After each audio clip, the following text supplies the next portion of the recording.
I'm going to compare North Temecula versus South Temecula to help buyers decide where they want to live.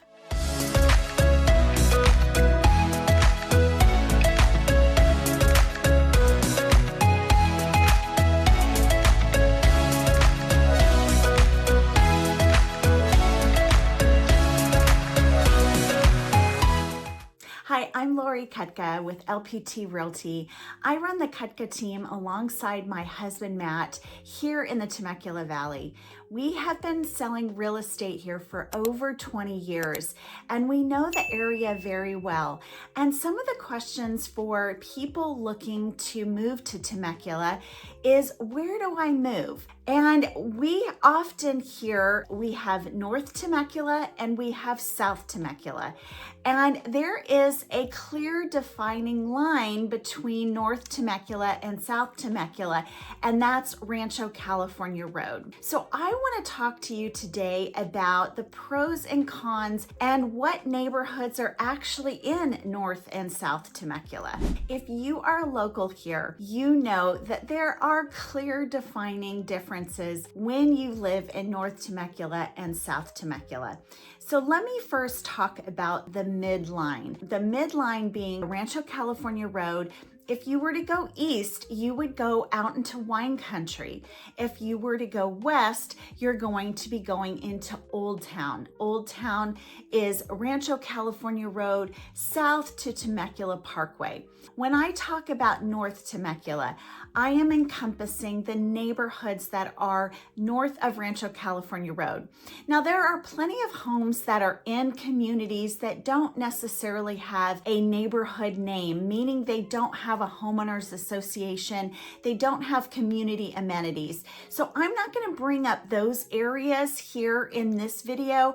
I'm talking about the neighborhoods that have neighborhood amenities. So north of Rancho California Road, which we're calling North Temecula, consists of Temecula Hills, Chardonnay Hills, Summers Bend, Rawpaw Ranch, Harveston, Meadowview, and Rawpaw Hills.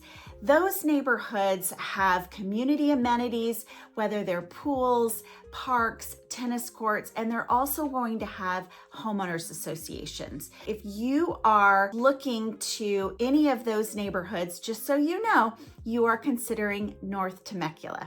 And if we go south of Rancho California Road, we are talking about neighborhoods like Vintage Hills, Paloma del Sol, Paseo del Sol, Crown Hill, Morgan Hill, Morgan Valley, Morgan Heights, Red Hawk, Vale Ranch, Terracina, Wolf Creek. These are neighborhoods that are in South Temecula that all have homeowners associations. Most all of them are going to have parks. Actually, one of them does not have a homeowners association, and that is Vale Ranch. But it's a well-known neighborhood, so I'm adding it to this video. But most of the neighborhoods that I mentioned in South Temecula are going to have amenities. They're going to have homeowners associations, and these neighborhoods are considered South Temecula. So what are the differences?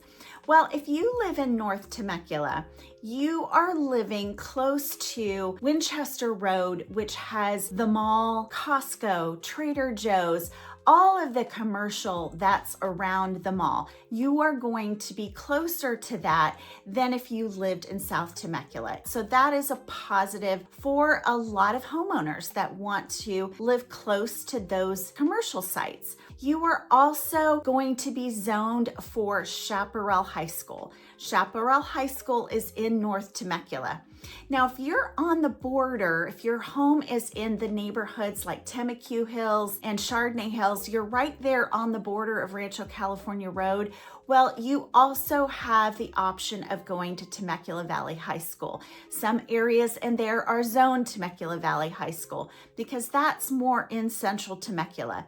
But most of the neighborhoods in North Temecula are going to be zoned for Chaparral High School. You are also on the north side. So if you commute to Riverside or you commute to Ontario, or good grief, if you commute to LA, you are just that much closer to those northern areas where you might have to commute for work. Also, there are multiple medical facilities on the north side because you're bordering Murrieta, you're bordering the Menifee area.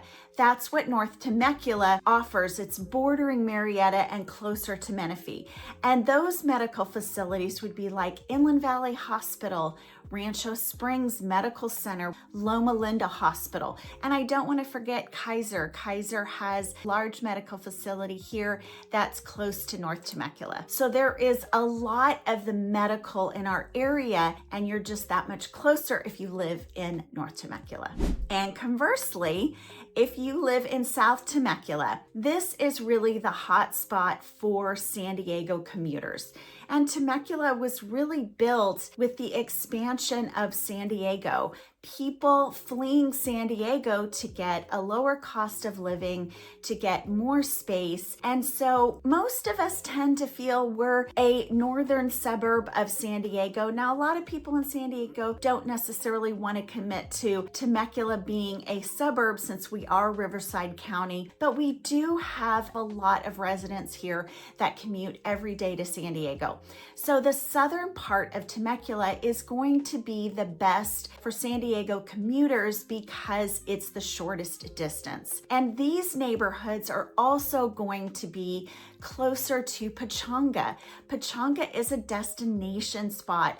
It is well known in California. It is well known for its entertainment outside of the gambling aspect. It has a lot of events. It has a beautiful spa and hotel. So it's become quite a destination. You are close to Pechanga if you live in South Temecula. So you're close when you want to go and enjoy those amenities. If you live in South Temecula, your zoning for high school is going to be Great Oak High School or again, Temecula Valley High School. If you're in that midpoint near Rancho California Road, that's zoning for Temecula Valley High School. Now, there also is private school options in Temecula, and we're seeing 3 of our private Christian schools here in South Temecula, which would be St. Jean's, Linfield, and Rancho Community School, and those are all in South Temecula. So if you are someone looking to give your kids a Christian education, those schools are options and they are located in South Temecula. We also do have one hospital here, and that's the Temecula Valley Hospital, and it is here in South Temecula. So if you want to be directly close to a hospital, then South Temecula might be the location you should choose because you're going to be next to the Temecula Valley Hospital. But all in all, everything is somewhat close in Temecula. I personally live in South Temecula, and if I wanted to go up to the mall or if I wanted to go up to Costco, I'm going to allow about 15 minutes to get up there if there is school traffic or if it's at the holiday time and there's a lot of traffic at the mall. It might take me closer to 20 minutes. So there isn't a really big distance in Temecula if you want to go from north or south, but there is a distinct difference when you are a local. When you live in South Temecula or you live in North Temecula, a lot of times you're just so used to what's closest to you, the coffee shop, the grocery store. But I would say as a real estate agent and a local, it's really hard to get people to move from North Temecula to South and vice versa. So that's just kind of a little tidbit of a local's perspective. But overall, if you're just trying to learn about Temecula, those are the benefits and the neighborhoods and the pros and cons of living in North Temecula versus South Temecula. So I hope I've given you some information that you can work with. Of course, you can always ask me directly. I would love to hear from you, answer all your questions. I am well aware of all the neighborhoods, all the areas that you can live. And once again, the neighborhoods that I mentioned are really just the known communities that have amenities, that have an HOA. There is definitely plenty of other spots that don't necessarily have those community names that you can purchase a home in. If you've enjoyed this information, I would love for you to like and subscribe. I do a video every week on this channel talking about all things Temecula, buying and selling real estate. If you want to learn more about what's happening here in Temecula, well, in the link below in the description is a sign up to our weekly email newsletter. Thank you so much for watching, and I hope you stay tuned for next week.